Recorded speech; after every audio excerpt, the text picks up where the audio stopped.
నమస్తే అండి, welcome to sands IAS academy. నా పేరు సలీం. ఇవాళ మన టాపిక్ రాజ్యాంగ పీఠికలో మిగిలిన సెకండ్ పార్ట్ అన్నమాట. ఫస్ట్ పోయిన సెషన్లో మనం ఏం చెప్పుకుందాం అంటే రాజ్యాంగ పీఠికలో 3 పార్ట్స్ ఉంటాయి.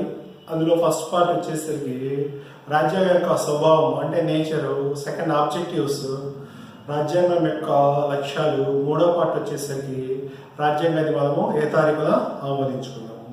ఇది కాక ఒక ఇంపార్టెంట్ విషయం ఒకటి చెప్పుకున్నాము.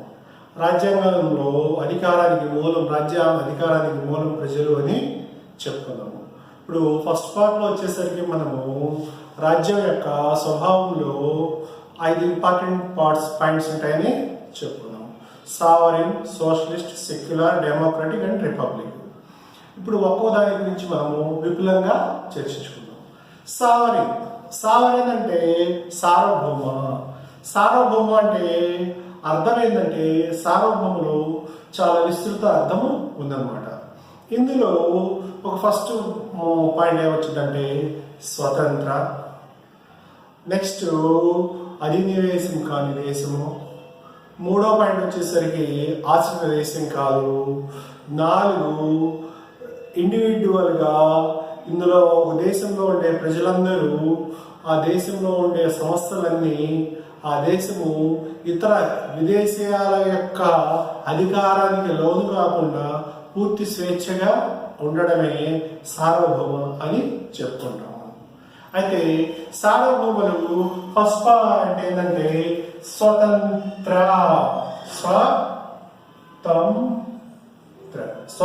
రాజ్యం అని మనము చెప్పుకుంటాం.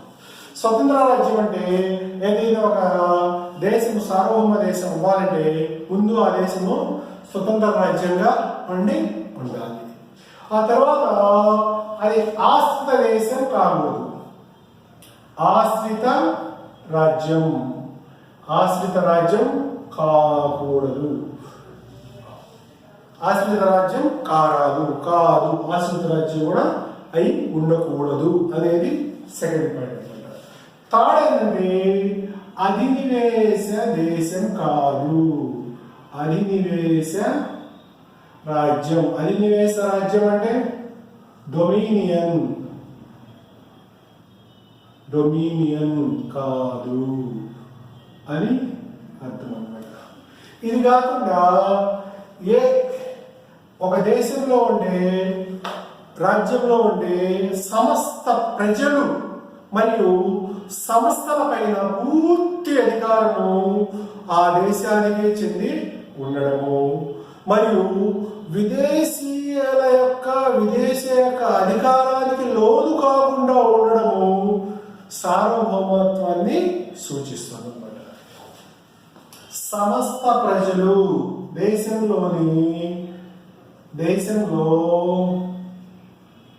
సమస్త ప్రజలు, దట్ మీన్స్ టోటల్ పీపుల్, సమస్త ప్రజలు సంస్థలు, సమస్త ప్రజలు సంస్థలు ఎవరి హ్యాండ్ ఓవర్లో ఉంటాయి, ఎవరి కంట్రోల్లో ఉంటాయంటే ఆ దేశం యొక్క అధికారంలోనే ఉండాలి. సార్వభౌమం అంటే దేశంలో సమస్త ప్రజలు, సమస్త సంస్థలు కూడా ఆ దేశం యొక్క అండర్లోనే, దట్ మీన్స్ అధికారానికి లోనై ఉంటాయి. ఆ దేశ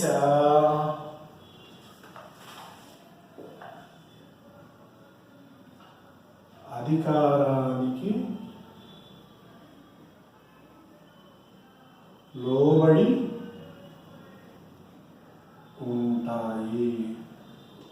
ఉంటాయి లేదా ఉండాలి. ఇప్పుడు స్వతంత్ర రాజ్యం. భారతదేశానికి స్వతంత్రం ఎప్పుడు వచ్చింది? భారతదేశానికి స్వతంత్రం ఎప్పుడు వచ్చింది? 1947 ఆగస్టు 15వ తారీఖున స్వతంత్రం వచ్చిందన్నమాట. అప్పుడు దాకా మన దేశాన్ని ఎవరు పరిపాలిస్తూ ఉన్నారు? అప్పుడు దాకా మన దేశాన్ని బ్రిటిష్ వాళ్ళు పరిపాలిస్తున్నారు. ఇంగ్లాండ్లో ఉండే బ్రిటిష్ రాణి లేదా రాజు, భారతదేశంలో ఉండే బ్రిటిష్ వ్యక్తులు మన దేశాన్ని పరిపాలన చేస్తూ ఉండేవాళ్ళు. అయితే 1947 ఆగస్టు 15 వరకు భారతదేశం వాళ్ళు పరిపాలన చేయబట్టి దేనికి ఆశ్రిత రాజ్యంగా ఉండేదంటే బ్రిటిష్కి ఇంగ్లాండ్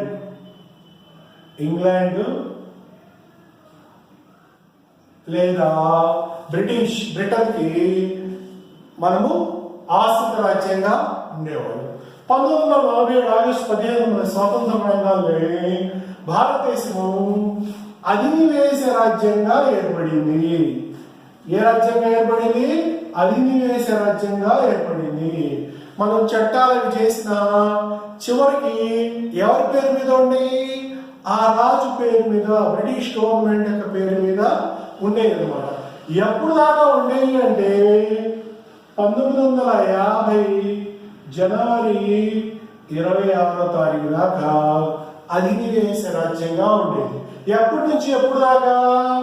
1947 ఆగస్టు 15 నుంచి 1950 జనవరి 26 దాకా భారతదేశము అధినివేశ దేశంగా ఉండేది. ఏ దేశానికి అధినివేశ దేశంగా ఉండేది? ఏ దేశానికి అధినివేశ రాజ్యంగా ఉండేది? బ్రిటిష్ దేశానికి లేదా బ్రిటిష్ రాజుకి, బ్రిటిష్ రాణికి అధినివేశ రాజ్యంగా ఉండేది. వన్స్ 1950 జనవరి 26న మనము గణతంత్ర దినోత్సవం జరుపుకోగానే, ఆ రోజు నుంచి మన రాజ్యాంగం అమల్లోకి రాగానే తక్షణమే భారతదేశము సార్వభౌమ గణతంత్ర దేశంగా, ఏ దేశంగా? సార్వభౌమ గణతంత్ర దేశంగా ఆవిర్భవించింది.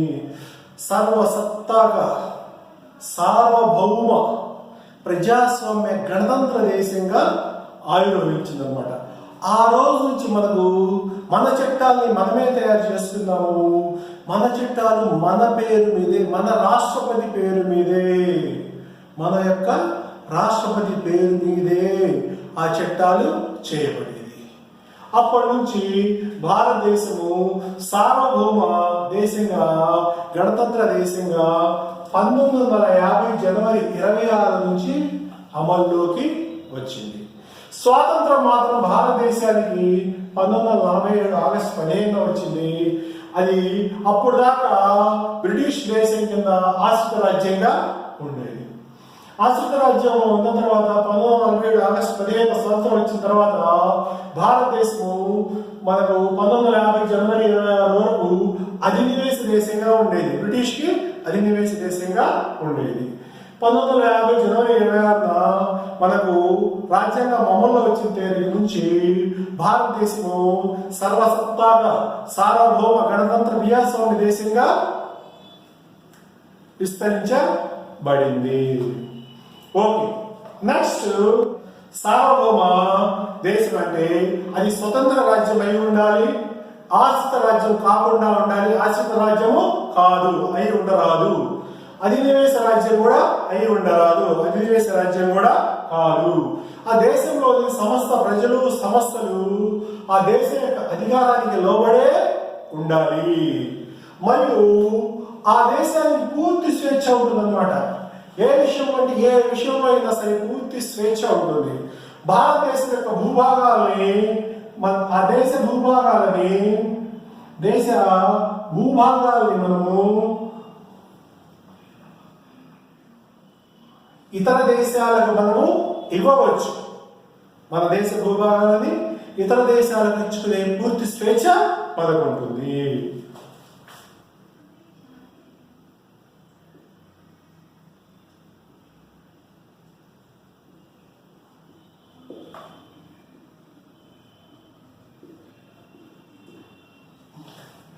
ఆ దేశ భూభాగాలను ఇతర దేశాలకు ఇచ్చే స్వేచ్ఛ, పూర్తి స్వేచ్ఛ ఉంటుంది అన్నమాట. ఇప్పుడు అర్థమైందా? సార్వభౌమ అంటే సార్వభౌమ అంటే ఒక రాజ్యము స్వతంత్ర రాజ్యం అయి ఉండాలి, మరియు ఆ రాజ్యం ఆస్తి రాజ్యం అయి ఉండకూడదు, మరియు ఆ రాజ్యం డొమినియన్ రాజ్యం అనగా అధినివేశ రాజ్యము అయి ఉండకూడదు. ఆ దేశంలోని ప్రజలు లేదా ఆ రాజ్యంలోని సమస్త ప్రజలు, సమస్త సంస్థలు అన్ని ఆ దేశ అధికారానికి లోబడి మాత్రమే ఉండాలి. మరియు ఆ దేశానికి తన భూభాగాలను ఇతర దేశాలకు ఇచ్చే పూర్తి స్వేచ్ఛ ఉంటుందన్నమాట. ఇప్పుడు భారతదేశము సార్వభౌమ దేశం. అది ఎలాగంటే భారతదేశం అనేది ఒక స్వతంత్ర దేశం. భారతదేశం ఆశ్రిత దేశం కానే కాదు. భారతదేశము డొమినియన్ దేశము కానే కాదు. మరియు భారతదేశంలో ఉండే అన్ని సంస్థలు మరియు ప్రజల మీద భారతదేశానికి పూర్తి అధికారాలు ఉంటాయి.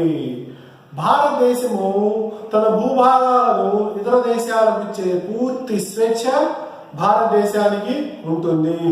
మరియు భారతదేశానికి ఏ ఇతర దేశాల యొక్క అధికారానికి, ప్రాబల్యానికి లోను కాకుండా ఉండే పూర్తి స్వేచ్ఛ భారతదేశానికి ఉంటుంది.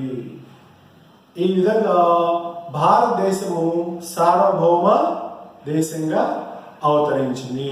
ఎప్పటి నుంచి అమల్లోకి వచ్చింది ఏంటంటే సార్వభౌమ దేశంగా 1950 జనవరి 26 నుండి భారతదేశము సార్వభౌమ దేశంగా అమల్లోకి వచ్చింది. అదే రోజు గణతంత్ర దేశంగా కూడా అమల్లోకి వచ్చింది.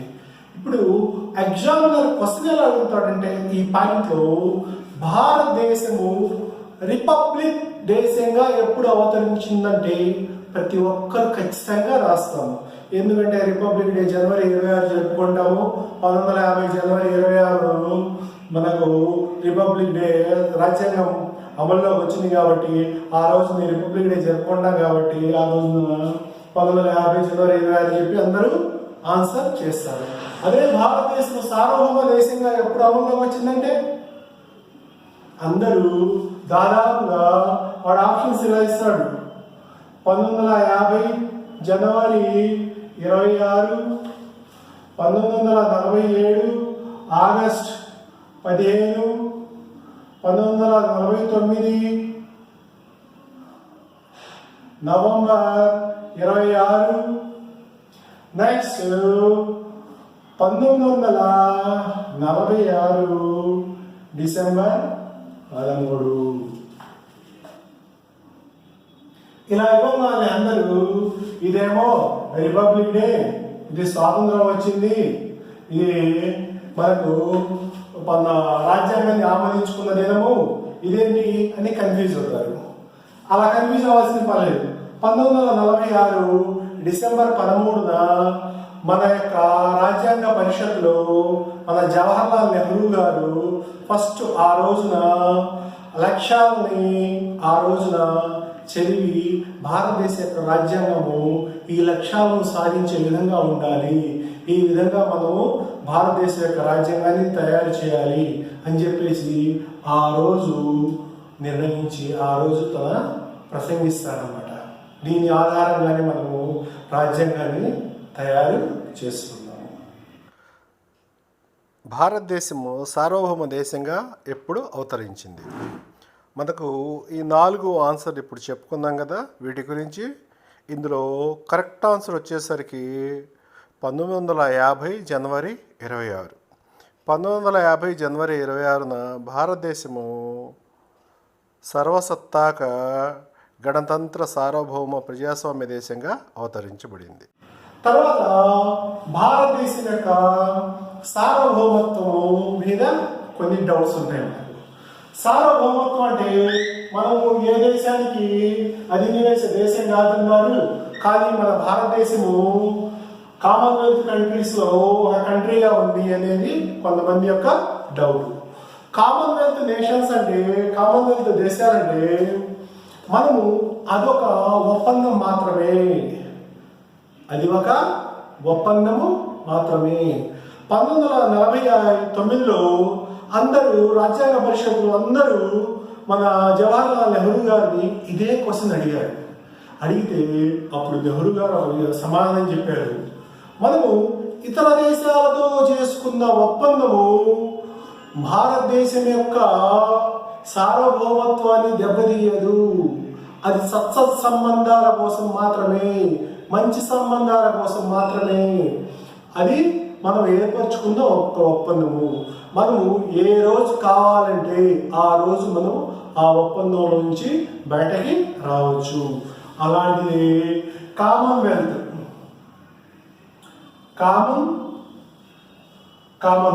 కామన్వెల్త్ కంట్రీస్లో భారతదేశం కూడా ఒక సభ్య దేశంగా ఉంది.